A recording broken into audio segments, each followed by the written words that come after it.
Kita ke pertanyaan berikutnya. Bismillah. Assalamualaikum warahmatullahi wabarakatuh. Ustaz, izin bertanya. Diizinkan Ustaz ya? Baik.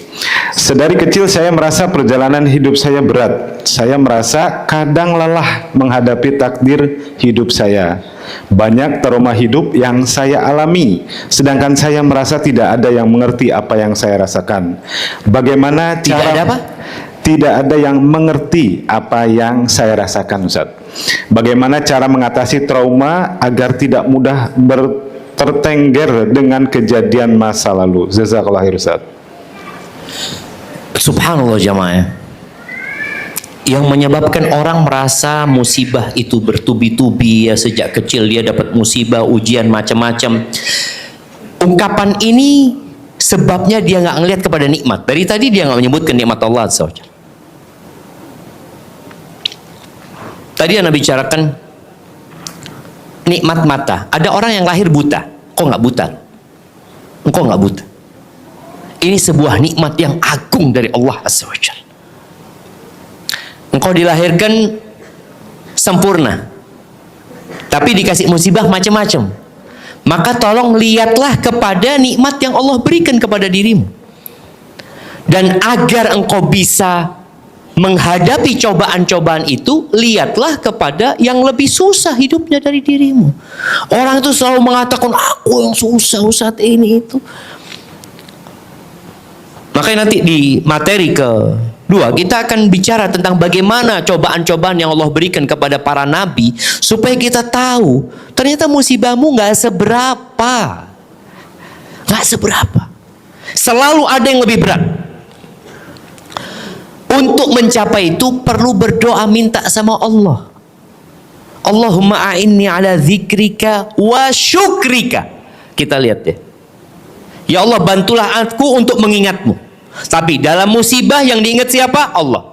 Wa syukrika wa husni ibadatik. Lihat, nggak ada minta dibantu untuk bersabar. Bantulah aku untuk mengingatmu ya Allah. Bantulah aku untuk bersyukur, bantulah aku untuk beribadah yang baik kepadamu. Karena menunjukkan musibah itu sebenarnya lebih sedikit daripada nikmat yang Allah berikan. Maka lihatlah kepada nikmat yang Allah berikan kepadamu, sehingga yang kau katakan tadi, musibah itu silih berganti. Engkau kalau ingat, alhamdulillah Ustaz, iya aku dapat musibah banyak, tapi aku bisa berjalan dengan kedua kakiku. Ada orang yang didorong pakai kursi roda. Ada orang yang lahir, subhanallah. Anak kemarin dapat video.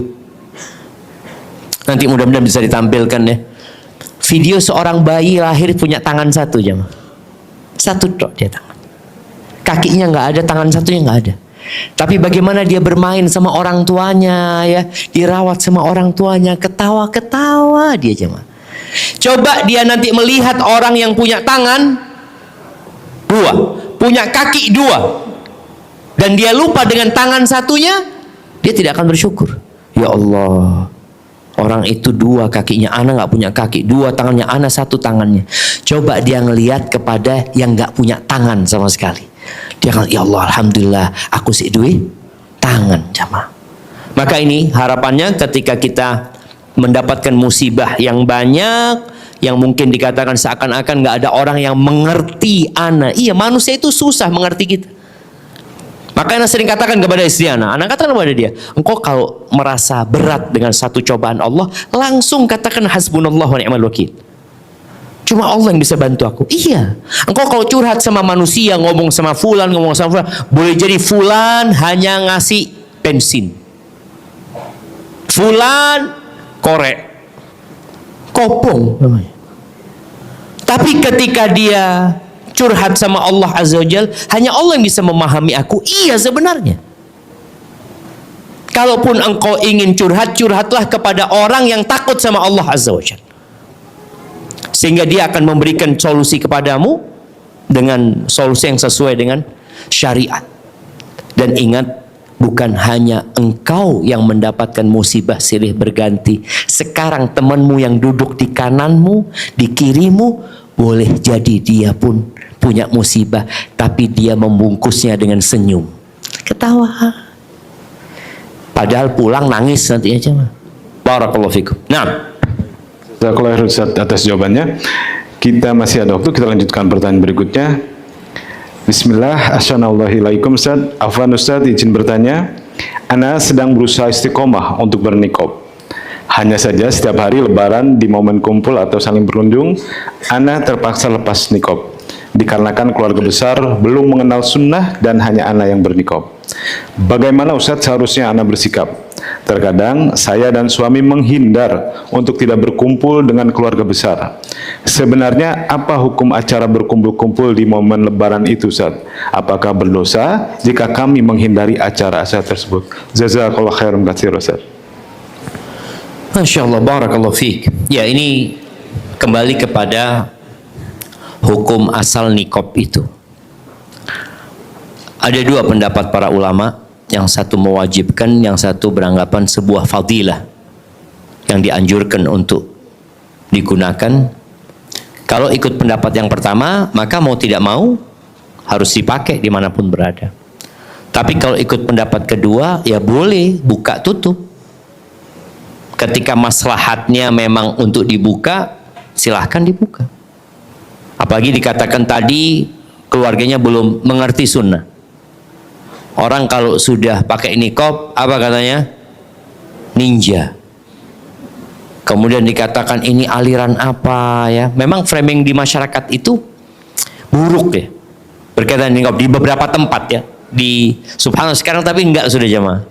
Ana melihat di pasar-pasar itu jualan niqab. Ana itu setelah niqab ternyata di pasar-pasar kampung ya. Mereka jualan niqab. Artinya sudah menjadi sesuatu yang terbiasa. Tapi tadi kalau memang di tempat itu kalau dia pakai niqab akan jadi mudarat, maka dia boleh lepas niqab. Yang berpendapat tadi sunnah. Jadi buka tutup niqab karena melihat maslahat, maka silahkan. Bukan melihat senengnya hati ya. Kayak kita lihat ada public figure yang berangkat umroh, berangkat haji pakai niqab jemaah. Kenapa? Takut dimintai foto sama orang-orang. Yang perempuan-perempuan nih, jadi di sana dia aman gitu loh. Maka tolong diperhatikan hal itu. Ada pun bicara kumpul-kumpul di saat lebaran, ya sebenarnya kalau bicara apa hukumnya, hukum asalnya boleh-boleh saja. Cuma anak ingin mengingatkan ya, buat anak-anak yang hanya mudik setahun sekali. Padahal dia bisa lebih dari itu. Punya kemampuan, tapi tidak punya kemauan. Maka berbaktilah kepada orang tua. Dan bantulah juga istrimu berbakti kepada orang tuanya ketika engkau mampu. Jangan takut rizkimu berkurang. Jangan takut waktumu habis. Karena sejatinya silaturahim itu memanjangkan umur, yakni menambah waktu kita dan menambah rizki kita dari Allah Azza wa Jalla. Hadza wallahu a'lam bissawab. Nah. Baik, jazakallah Ustaz atas jawabannya. Yang menarik ini jamaah ya. Pertanyaan ini mengatakan, Assalamualaikum Ustaz. Waalaikumsalam warahmatullahi wabarakatuh. Afwan, ana seorang istri. Alhamdulillah, ana punya adik madu. Insyaallah jemaah. Allah, istri kedua itu disebut madu. Tapi rasanya pahit. Itu menurut sebagian perempuan. Tapi namanya madu jemaah. Tapi ada madu pahit memang jemaah. Tapi perempuan ini masya Allah jemaah. Ketika dia menyebutkan istri kedua suaminya, apa bahasa dia? Adik madu. Semoga dia dijaga sama Allah SWT. Yang anak tanyakan, suami anak itu jika sedang bertengkar, ini kayaknya rutin jemaah. Jika sedang bertengkar dengan anak maupun adik madu, selalu ungkit-ungkit, apa ya bahasa Indonesianya ya? Suaminya selalu ungkit-ungkit nafkahnya, katanya kita para istri nggak ada syukurnya, sudah dapat rumah, perhiasan, baju dan lain-lain. Tidak hanya kepada istri-istrinya, biasanya juga ungkit-ungkit juga kepada saudara-saudaranya Ustaz. Jadi apakah suami anak ini zalim Ustaz? Nah, Allah mengatakan ya ayyuhalladzina amanu la tubatilu sadaqatikum bil manni wal adha. Wahai orang-orang beriman, kalian jangan menggugurkan sedekah kalian dengan dua hal. Bil manni wal adha, dengan mengungkit-ungkit dan menyakiti. Suami kalau kasih istri itu harus ikhlas, baru dapat pahala. Kata Nabi SAW, hatta luqmah tarfa'uha ila fimra'ati tabtaghi wajh Allah, sampai sesuap makanan yang kau angkat buat istrimu ke mulut dia, ambilkan makanan ditaruh di mulutnya istri, engkau berharap karunia Allah, perjumpaan dengan Allah, ditulis sedekah sama Allah, ditulis pahala. Maka suami pun nggak boleh mengungkit-ungkit apa yang dia berikan. Cuma kan ini dari salah satu pihak ya, istri yang mengatakan itu. Maka mungkin antum perlu memberikan nasihat kepada suaminya untuk menanyakan kepada ustadz lah. Lalu nasihat anak kepada para istri, kalau suami sedang marah hendaklah istri diam. Sebaliknya, kalau istri marah suami yang diam. Apabila menginginkan rumah tangganya berjalan dengan baik. Dan para suami juga harus tahu, ingat, perempuan bukan hanya ingin nafkah, tapi dia ingin perhatian, dia ingin cinta, dia ingin mendapatkan pendampingan. Hadza wallahu a'lam bishawab. Kepada Ustadz Syafiq, Ustadz izin bertanya, Ustadz, ana seorang akhwat yang sudah berkeluarga. Orang tua ana mempunyai komunikasi yang qadarullah tidak baik. Saat orang tua ana mempunyai masalah yang tidak bisa dibicarakan berdua, selalu salah satunya cerita dengan ana sesuai versi mereka masing-masing. Bagaimana nasihat Ustadz untuk ana selaku anak dalam menghadapi masalah tersebut? Syukran Ustadz. Jadi komunikasi antara bapak sama ibunya yang kurang baik. Betul Ustadz. Masya Allah jemaah. Iya. Berbahagialah ya. Berbahagialah dan bersyukurlah anak-anak yang punya orang tua yang baik-baik ya. Dan bersabarlah orang yang mungkin punya orang tua, ada yang zalim orang tuanya, ada yang suka ribut di rumahnya, ada yang suka berantem di rumahnya. Nah, sekarang dilihat bagaimana kalau kondisi orang tua ini komunikasinya buruk. Alhamdulillah mereka masih utuh. Karena biasanya kalau komunikasi buruk itu awal dari keretakan rumah tangga. Tapi ini komunikasinya buruk, tetap mereka mempertahankan rumah tangga. Sang anak jadilah pengantar pos kebaikan. Ketika dia mendengar dari ayahnya, dia mendengar dari ibunya, maka dia datang kepada ayahnya, bukan mindah omongan ibunya.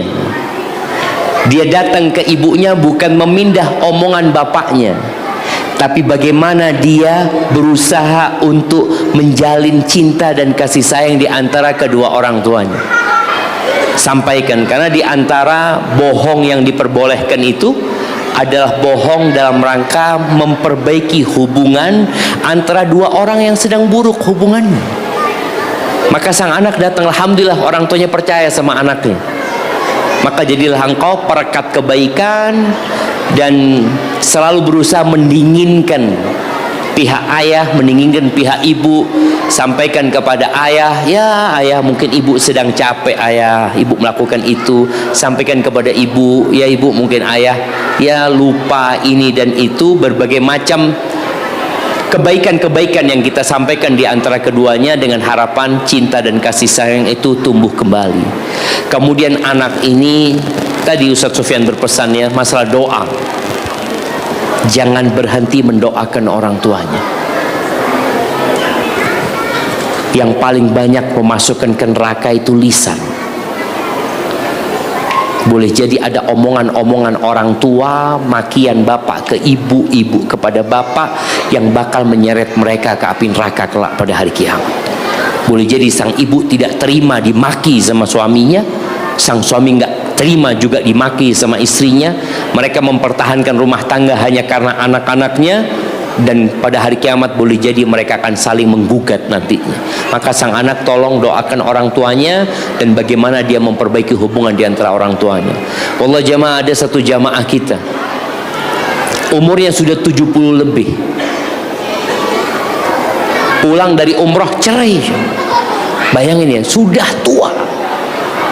Karena setan itu tidak pernah berhenti berusaha untuk memisahkan antara dua orang ini. Itu termasuk pencapaian setan yang paling tinggi ketika dapat memisahkan antara dua orang ini. Jadi jangan dipikir udah tua-tua nggak mungkin bercerai. Oh, bercerai mereka. Dan ana menyaksikan bagaimana orang itu akhirnya harus bercerai. Hadza wallahu a'lam bissawab. Taib, jazakumullah. Izin bertanya Ustadz, ana punya 3 anak lelaki Ustadz, ada SD, ada SMP, ada SMA. Bagaimana cara mendidik mereka agar menjadi generasi yang kuat dan tangguh, tidak lembek seperti stroberi, karena kelak mereka akan menjadi imam. Qadarullah, ana dan suami masih sering tidak sejalan dalam mendidik. Hal ini disebabkan bedanya budaya dan pola asuh ana dan suami dari keluarga kami dulu. Ana keras, suami lembek. Ana melarang, suami mengizinkan. Alasan suami, dia sibuk. Jadi cara supaya dekat dengan anak dengan cara menjaga image-nya sebagai ayah yang baik hati dan tidak sombong. Yang baik hati dan pengertian, sebagai ganti waktu yang kurang dalam membersamai mereka. Mohon penjelasannya Ustaz. Jazakumullah khairan wa barakallahu fikum. Masya Allah, ya, kalau bicara generasi yang sekarang ini disebut generasi strawberry, ya, Allahu Akbar. Bagaimana sekarang membuat mereka kuat? Kalau ingin membuat mereka kuat, maka sang ayah dan ibu harus duduk bareng. Karena kalau tidak satu visi dan misi, yang jadi korban anaknya. Strawberry enggak, rambutan enggak. Bingung gitu. Nah, maka paling enggak sang ibu ini harus duduk bareng sama suaminya. Kalau kita memang mau melarang anak-anak, harus satu kata, ngomong dulu sama suami. Kalau engkau sudah tahu dengan sikapnya suami, ini modal seorang istri. Istri itu udah bertahun-tahun hidup sama suaminya, jadi dia tahu sama karakter suaminya. Kalau dia tahu dia melarang suaminya akan membolehkan, maka sebelum melarang duduk sama suaminya, sepakati dulu. Gimana mas, bang, kayaknya ini nggak bagus buat anak-anak. Karena ada orang yang melarang tanpa alasan, yang menyebabkan anak-anak itu mencari alasan agar yang dilarang boleh dilakukan dengan cara minta izin sama orang tuanya. Maka hendaklah duduk bareng sama suami. Hal-hal tadi yang memang mau dilarang buat anaknya, maka hendaklah disepakati dulu. Kalau bicara yang satu keras yang satu lembut, perlu yang satu keras yang satu lembut. Jadi anak itu kalau habis dipukul sama ayah anak dulu, anak kalau dipukul sama ayah anak itu di kamar dikunci. Ibu anak nggak boleh, karena ibu itu kesian anaknya diazab gitu ya sama bapaknya ini. Tapi setelah itu dibuka pintu, anak sama ibu dikasih minyak, dikasih apa, tuh dengerin omongnya bapak.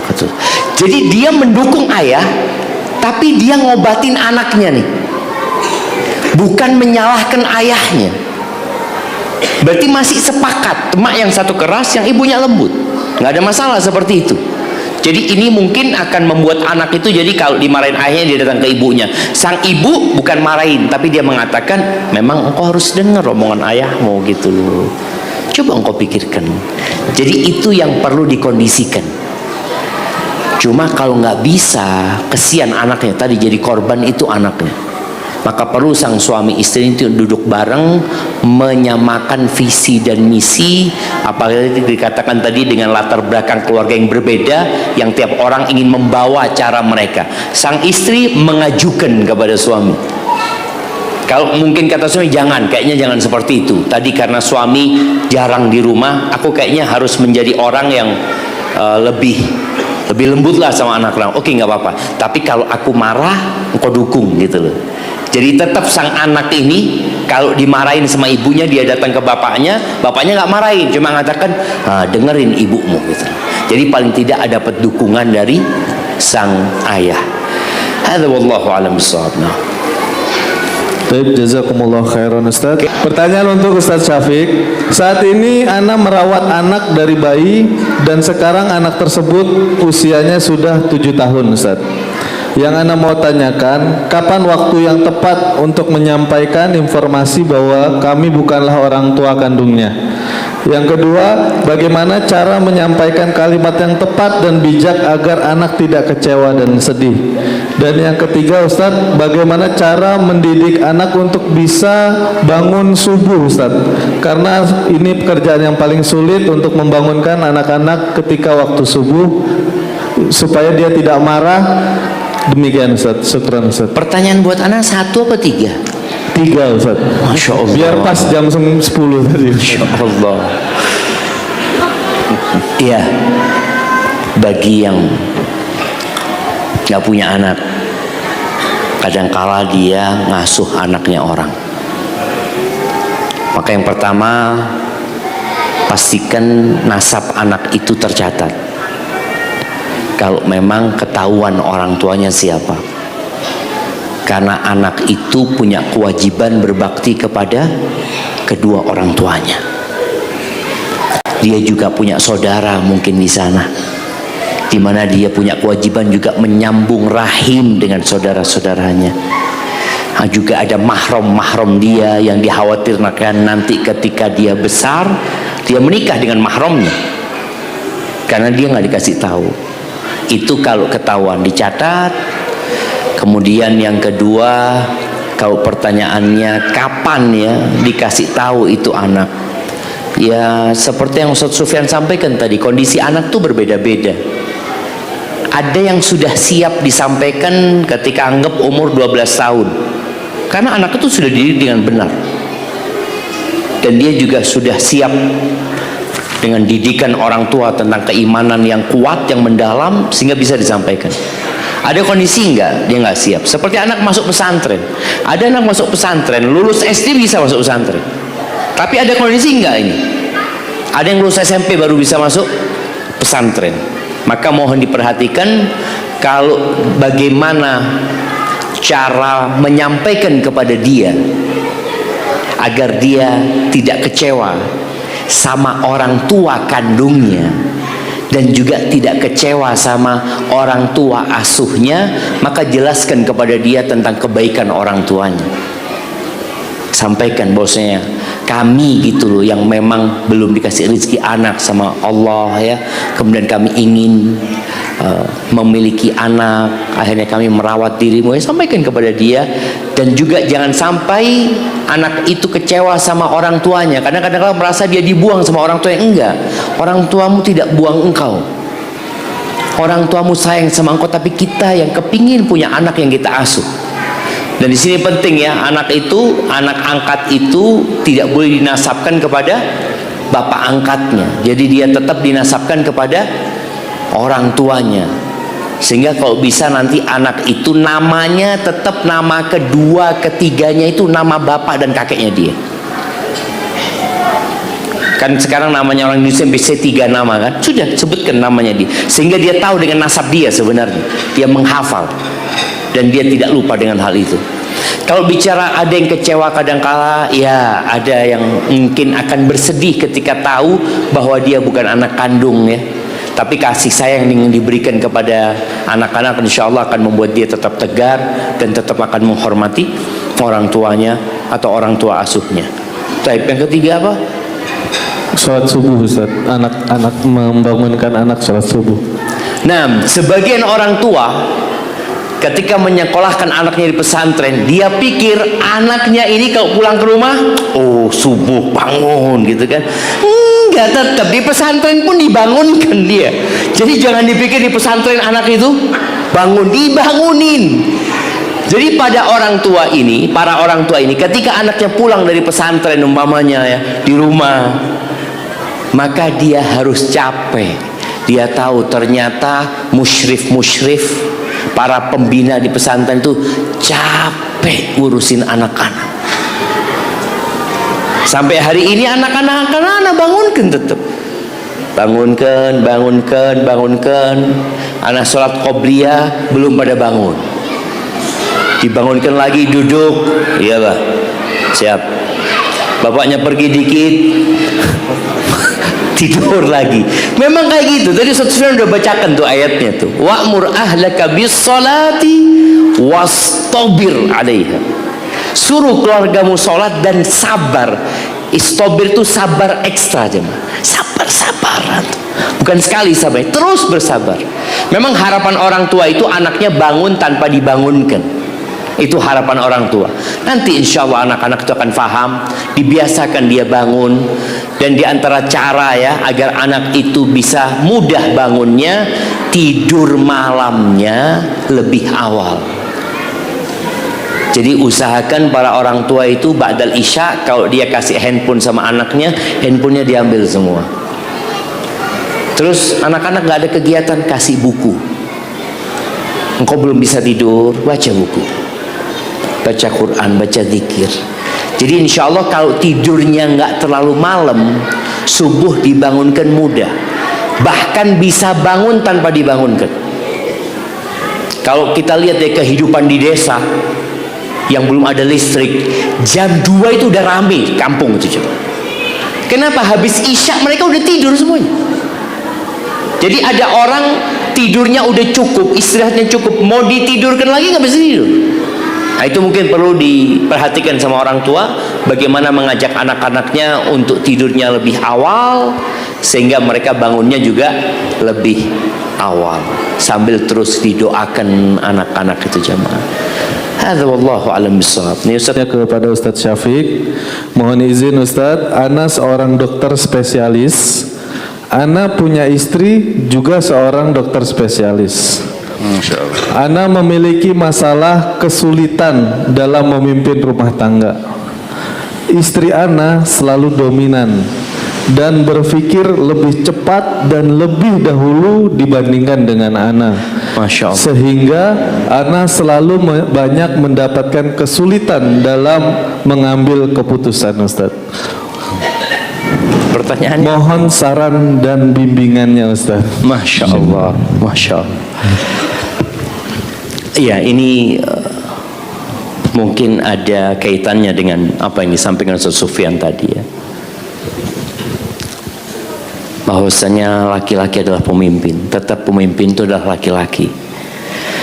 Kadangkala latar belakang keluarga itu berdampak kepada bagaimana mengelola rumah tangga itu.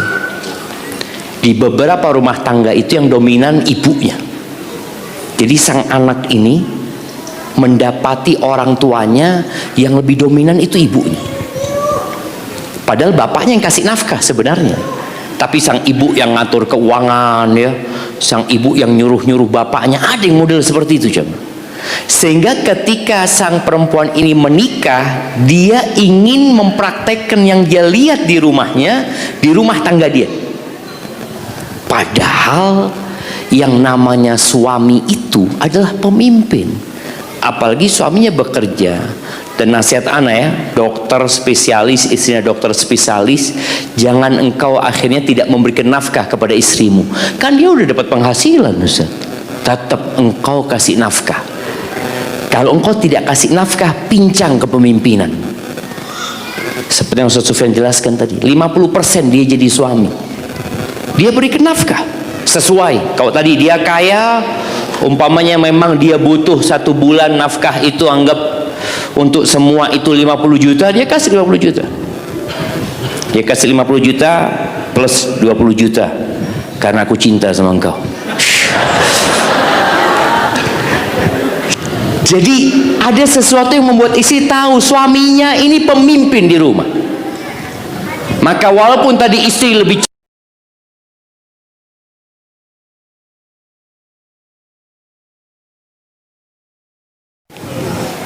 Istri menyampaikan pendapatnya, istri menyampaikan idenya, tapi yang mengatakan iya atau tidak siapa? Suami. Ini sebagai bentuk penghargaan istri kepada suaminya. Banyak wanita merasa dia sudah menghormati suaminya. Ingat hadis Imran bin Husain ya, ketika dia menceritakan bibinya yang sedang menjumpai Nabi SAW yang curhat mungkin sama Rasulullah SAW. Selesai urusannya, Nabi bertanya kepada perempuan ini. Apa pertanyaannya? Adzatu zaujin anti? Engkau punya suami? Kata perempuan, iya, kata dia. Kaifa anti lahu? Gimana sikapmu kepada suamimu? Oh, kata dia, aku nggak pernah menyia-nyiakan dia. Artinya hak dia aku berikan illa ma'ajiztu, kecuali yang aku nggak mampu untuk memberikan. Apakah Nabi kemudian memberikan apresiasi kepada perempuan ini? Oh, bagus engkau. Enggak. Nabi mengingatkan perempuan dengan sabdanya, unzuri aina anti lahu atau anti minhu, fa innama huwa jannatuki aw naruki. Engkau lihat ya, bagaimana sikapmu kepada suamimu. Suamimu itu surgamu atau nerakamu. Artinya seorang istri yang tahu suaminya ini surga dia atau neraka dia jadi akan sadar bagaimana aku bersikap. Kalau tadi mungkin sang suami ya memberikan nafkah nggak cukup atau tidak memberikan nafkah, jadilah engkau seperti Khadijah. Yang kaya itu Khadijah apa Nabi Muhammad SAW? Khadijah. Pernahkah Khadijah mengungkit kebaikan dia kepada suami? Nggak ada. Bahkan dia selalu mengatakan engkau. Maka buat sang suami, bagaimana engkau memberikan apresiasi kepada istrimu yang tadi juga membantumu bekerja. Dia membantumu bekerja, dia masih harus merawat dan mendidik anak-anakmu, dia masih wajib melayani dirimu, maka berikan perhatian lebih. Dan engkau juga harus tenggang rasa sama dia. Dia capek juga. Dulu waktu kita di Madinah, kita sama sohib-sohib waktu mau nikah itu kan biasalah, antum mau nikah sama siapa? Ana mau cari dokter, kata dia. Ana ngomong enggak, ana nggak mau. Kenapa? Aduh, nanti dia ngurusin pasiennya, ana nggak diurusin sama dia. Ya bisa jadi seperti itu, dia sibuk dengan pasiennya. Maka ketika engkau memilih istri seorang dokter, engkau tahu konsekuensi. Dia punya kesibukan, sehingga boleh jadi pelayanan dia di rumah nggak maksimal. Dan itu pilihanmu. Tugasmu sebagai seorang suami ya nerima. Dengan kondisi seperti itu, kadangkala istrinya diminta, istrinya kecapean, ya kau sadari ya dia capek sebagaimana dirimu capek. Maka berusahalah membangun rumah tangga itu dengan saling memahami. Cuma tadi yang Anda sampaikan, tolong memberikan nafkah kepada istrimu. Walaupun dia bekerja, tetap engkau memberikan nafkah yang layak. Seperti yang Ustaz Sufyan sebutkan itu. Kalau dia orang kaya, ya beda lah. Kalau orang miskin itu, Anda mesti ingat dulu bedaknya, bedak apa, Ibu? Bedak Mars ya. Masih ada yang pakai bedak Mars itu ya. Anak kalau suruh beli sama ibu bedak itu biasanya dulu. Nah, tapi kalau ini orang kaya nggak bisa bedak itu antum. Bedak itu nggak dipakai sama dia. Maka tadi lihat, mungkin untuk skincare-nya ya kalau dokter berapa kira-kira Ustaz? Dokter spesialis ini Ustaz. Barakallahu fikum. Jadi itu mungkin bisa dilakukan oleh seorang suami, dan sebagai seorang istri tetap engkau memandang suamimu adalah surgamu atau nerakamu. Barakallahu fikum. Baik. Untuk selanjutnya mohon izin ke Ustadz Syafiq. Ustadz, orang tua kami ada usaha bisnis. Sekarang anak-anaknya lah yang membantu termasuk kami. Tetapi orang tua belum mengenal sunnah, sehingga belum sepenuhnya menjalankan usaha sesuai ketentuan Allah dan Nabi Muhammad SAW. Namun ada hal yang sudah baik, diantaranya karyawan wajib sholat, ada SP bila tidak sholat. Kemudian wajib berjilbab di tempat kerja, ada kelas tahsin juga dan baca Al-Quran. Namun masih ada yang tidak baik, seperti masih memutar musik, bahkan ada live musik, masih berbaur antara laki-laki dan perempuan di tempat kerja, bahkan ada yang berpacaran di antaranya. masih menerima seperti acara ulang tahun dan semisalnya. Kami pernah menyampaikan sedikit-sedikit, misal mengenai musik, tapi ditolak dengan tegas. Karyawan kami ada 150-an kurang lebih. Jika kami lepas dan memilih jalan lain, padahal kami bisa punya kesempatan mengarahkan ratusan karyawan tersebut, tapi keputusan tertinggi masih dipegang oleh orang tua. Apa yang sebaiknya kami lakukan? Tetap di sana atau kami memilih jalan sendiri, Ustaz? Syukran, jazakumullah khair, Ustaz. Masya Allah jemaah. Iya, kita berharap ya, semua orang itu mengenal sunnah, semua orang itu menjalankan ketentuan Allah Azza wa Jalla. Tapi realitanya tetap ada di antara mereka yang bermaksiat. Allah Azza wa Jalla membagi manusia itu menjadi tiga. Allah mengatakan, "Tsumma awratsnal kitaba alladzina astafaina min ibadina faminhum zalimun li nafsihi wa minhum muqtasid wa minhum sabiqun bil khairati biidznih." Ada orang yang mendolimin dirinya, ada orang yang muktasid, yang mendolimin dirinya ini masih berbuat maksiat. Yang kedua muktasid. Muktasid ini ya dia meninggalkan yang haram, menjalankan yang wajib saja, yang sunnah-sunnah belum dia kerjakan. Yang ketiga ada kondisi orang yang berlomba-lomba dalam kebaikan. Nah, kita di tempat kerja itu mungkin melihat itu macam-macam tuh yang kerja. Ada orang yang masih menzalimin dirinya, ada yang alhamdulillah sudah mengerjakan yang wajib, meninggalkan yang haram, dan ada yang bersungguh-sungguh dalam kebaikan. Inginnya kita semuanya menjadi yang ketiga. Terus bagaimana caranya?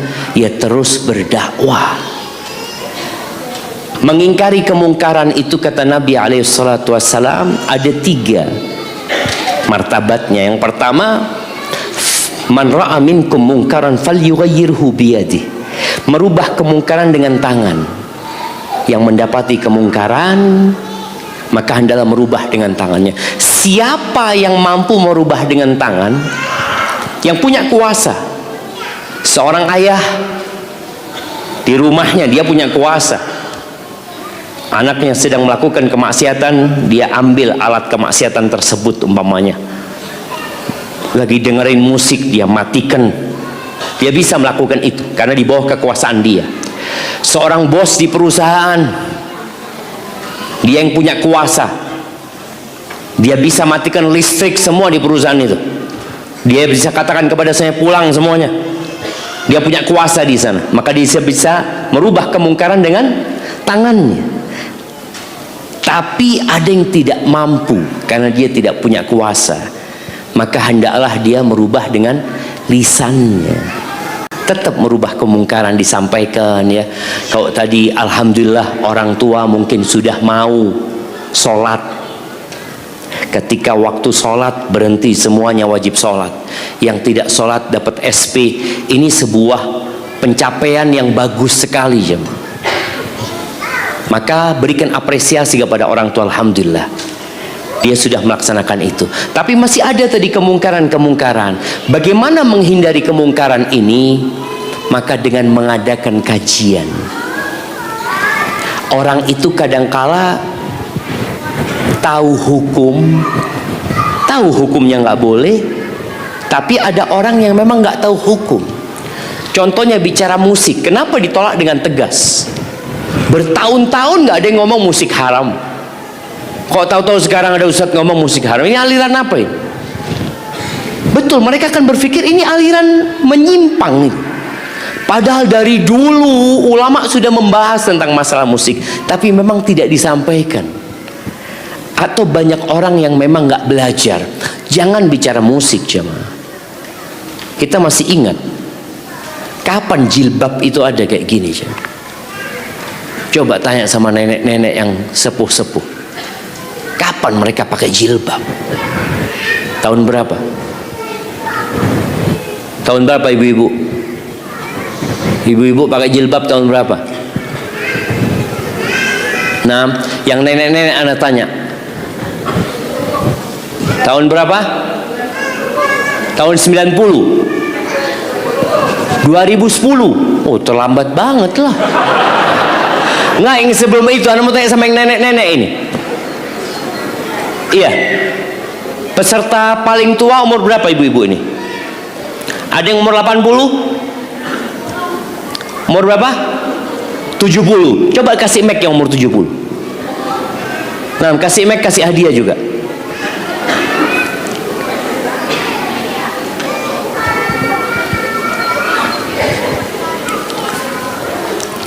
Iya, Masya Allah, perusahaannya tadi mewajibkan sholat sudah, mewajibkan pakai jilbab di tempat kerja. Masya Allah. Makanya kepingin tanya nih, ibu pakai jilbab umur berapa? Umur tahun 90 itu umur sekarang Sampai lupa sama 40, umurnya. umur 40. Umur 40 ya? Ya. Masya Allah. Jadi sebelumnya nggak pakai jilbab? Enggak. Kenapa? Belum mengerti, belum, ya gimana ya? Belum ada lah orang jilbab. Belum ada yang pakai jilbab. Ya, belum Jarang yang pakai jilbab. Masya Allah. Jazakillah khairan. Barakallahu fi. Kita lihat tuh jilbab yang hukumnya jelas-jelas Allah sebutkan dalam Al-Quran.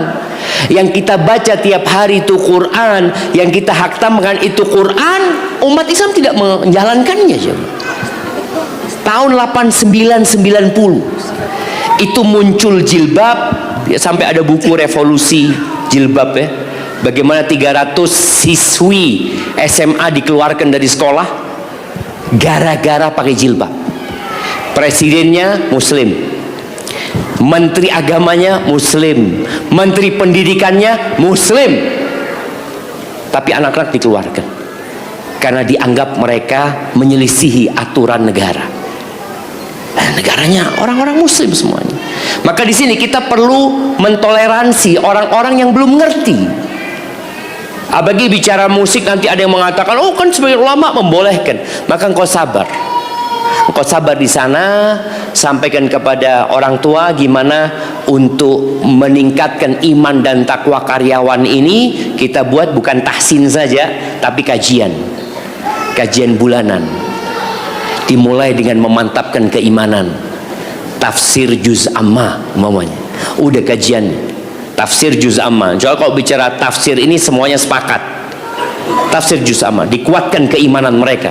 Nah, pelan-pelan nanti di situ semoga dia faham tentang banyak hukum yang mereka langgar. Kalau bicara pacaran ya, kita ini hampir tiap waktu disuguhi dengan perselingkuhan. Terakhir siapa yang selingkuh?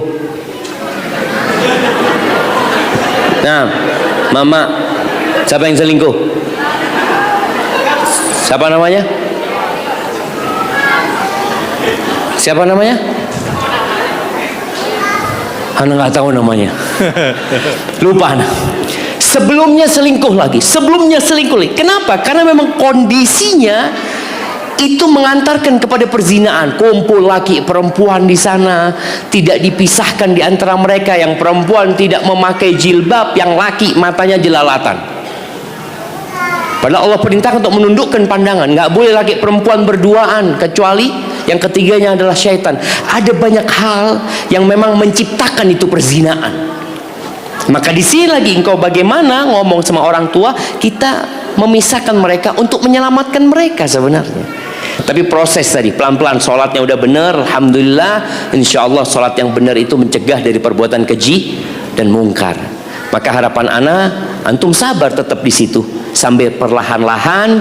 Semoga dengan berjalannya waktu perusahaan itu jadi perusahaan yang ya mengajak karyawannya menuju kepada Allah. Jadi mereka kasih harta kepada mereka, gaji, dan kasih ilmu buat mereka serta keimanan insyaallah. Hadza wallahu alam. Mungkin nah, jamaah, ini ada beberapa pertanyaan yang masuk. Assalamualaikum Ustaz.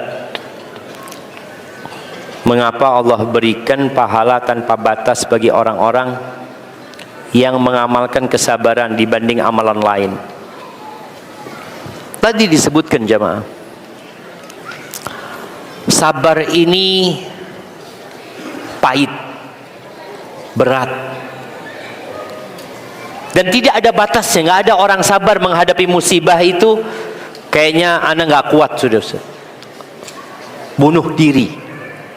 Ada orang yang bunuh diri. Ada yang diuji dengan kemiskinan, akhirnya dia merampok, mencuri. Ada yang diuji dengan syahwat yang tinggi, akhirnya dia berzina. Padahal sabar itu nggak ada batasannya. Makanya balasannya pun tanpa batasan. Berbeda dengan tadi bicara sholat, ya butuh kesabaran tapi tidak seperti kesabaran yang lainnya. Tapi yang jelas orang-orang yang bersabar Allah berikan balasan tanpa hisab. Apa, bagaimana, kapan adanya? Apa, bagaimana, kapan? Adanya batas antara sabar dan pasrah. Nah, sabar dan pasrah itu seharusnya jalan bersama. Karena tadi kita sampaikan bahwasanya sabar itu kedudukannya dalam keimanan seperti kepala. Kepala nih yang mengatur, yang mengurusin, yang memikirkan. Pasrah itu termasuk dari keimanan. Ketika antum bersabar, antum mendapati musibah, lalu antum menyerahkan kepada Allah Azza wa Jalla. Jadi sabar dan pasrah itu harus jalan bersama. Pasrah itu tawakal, jemaah. Tawakal itu tadi menyerahkan semuanya kepada Allah Azza wa Jalla. Izin bertanya untuk Ustaz Syafiq. Hafal Ustaz, bagaimana nasihat Ustaz terkait anak yang menghafal Al-Quran? Idealnya di umur berapa anak kita arahkan untuk menghafal Al-Quran, dan bagaimana metode yang tepat menurut Ustaz? Syukran Ustaz. Masya Allah jemaah. Ya, anak itu sejak kecil Allah kasih pendengaran yang lebih dahulu daripada penglihatan. Makanya anak-anak itu bisa menghafal tanpa dia bisa membaca. Anak pernah berjumpa di Jember itu, satu keluarga semuanya hafal Quran. Anak ke rumah dia, ada yang hafal umur 7, 9, 12 anaknya. Anak tanya, gimana caranya? Ya nggak ada Ustaz, cuma didengarkan aja. Jadi emaknya hafal Quran. Jadi emaknya itu sejak kecil gendong anaknya itu selalu dia baca Quran. Terus sampai anaknya itu hafal. Masya Allah.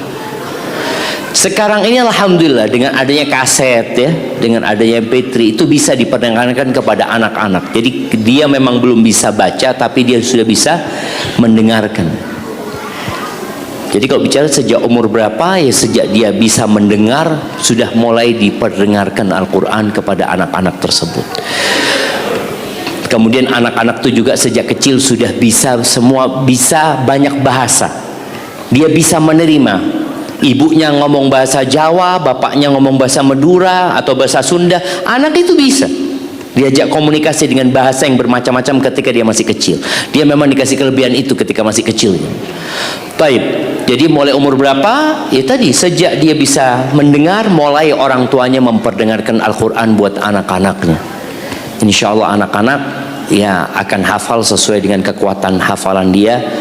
Terus caranya bagaimana? Ya sudah, cara-cara itu banyak sekali Ustadz memberikan tips ya. Ada Ustadz tipsnya seperti ini, seperti alhamdulillah kita ada Ustadz kita, imam kita, Ustadz Sandi. Insya Allah beliau bisa menjelaskan. Mana Ustadz Sandi? Ada Ustadz Sandi? Istirahat Ustadz tadi. Istirahat. Iya, mungkin besok beliau bisa menjelaskan lebih detail lagi tentang cara yang paling bagus. Tapi yang jelas cara yang paling bagus itu adalah memulai menghafal Quran. Karena ada orang yang suka tanya jamaah, kira-kira seperti apa Ustaz? Nanti datang Ustaz lagi tanya lagi, datang Ustaz lagi tanya lagi, tapi nggak pernah mulai. Akhirnya nggak hafal-hafal gitu loh. Maka mulailah. Dan buat para orang tua, antum juga jangan cuma mikirkan anaknya. Antum pikirkan diri antum. Antum mau hafal Quran nggak? Hafalkan. Jadi terus menghafalkan walaupun mati belum hafal. Tapi antum terus menghafalkan. Paling enggak 1 tahun 1 surat. Mampu enggak? Jamaah, 1 tahun 1 surat. Yang umur 37 mana? Angkat tangan. Yang umur 37. Iya, sudah hafal juz amma? Juz amma itu 37 surat. Jadi kalau 1 tahun 1 surat berarti hafal juz amma. Kadangkala anaknya sudah hafal, alhamdulillah, bagus, masya Allah, bagus kona. Bapaknya nggak bagus. Jadi usahakan bapak ini paling tidak tadi yang minimal lah, minimal 1 tahun 1 surat. Jadi yang umur 40 hafalnya sampai surat apa? Sampai surat Al-Qiyamah. Yang umur 40 sampai surat Al-Qiyamah.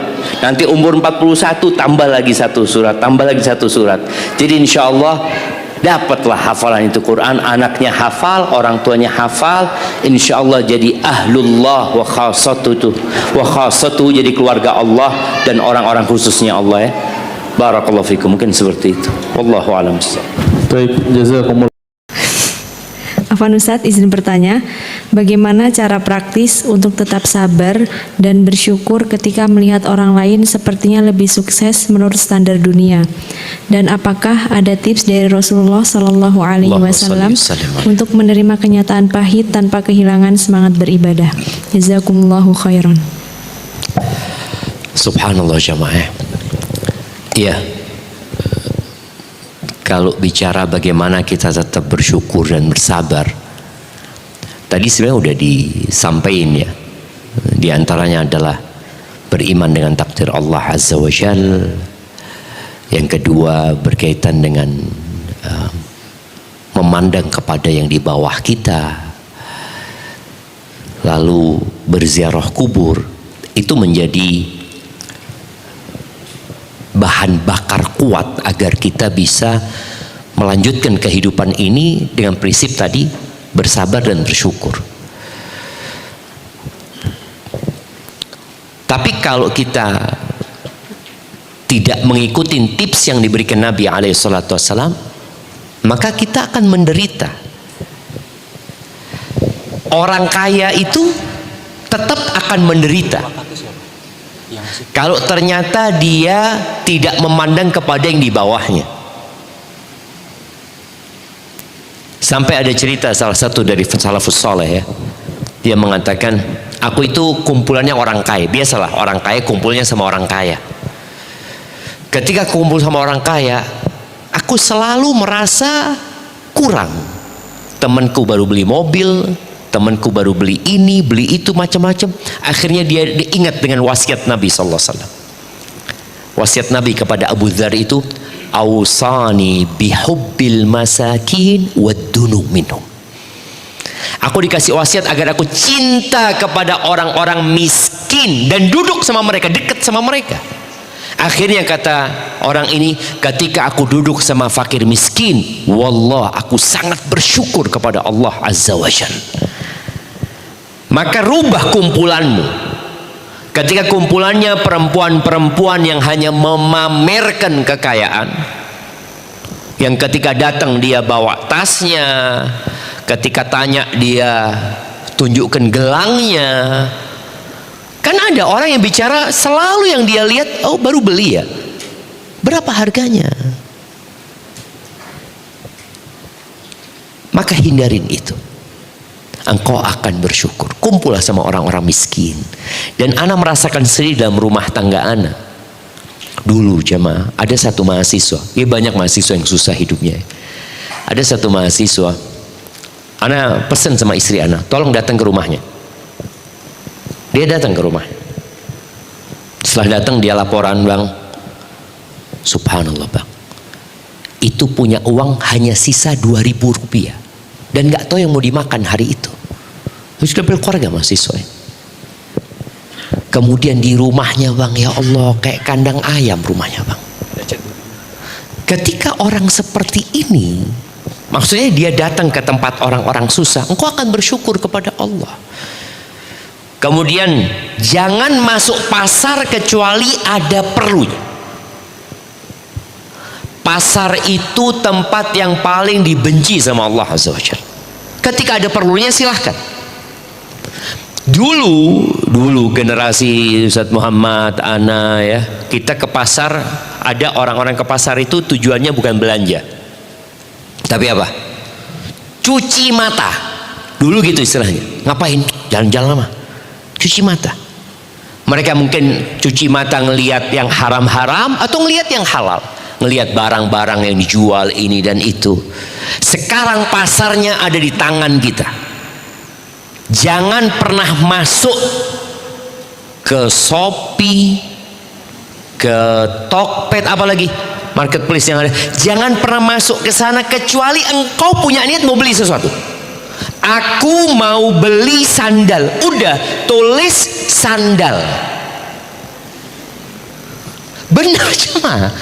Kalau enggak kita diteriak-teriakin, video ini ada yang live, ini kayaknya murah ini bagus kayaknya. Jangan. Insya Allah dengan cara seperti itu akan bersyukur. Anak punya anak, karena dia suka ikan, kadang-kadang dia ngomong sama bapak, "Bah, pinjem bah." Dia kelas 3 SD. Mau ngapain? Mau lihat-lihat aja.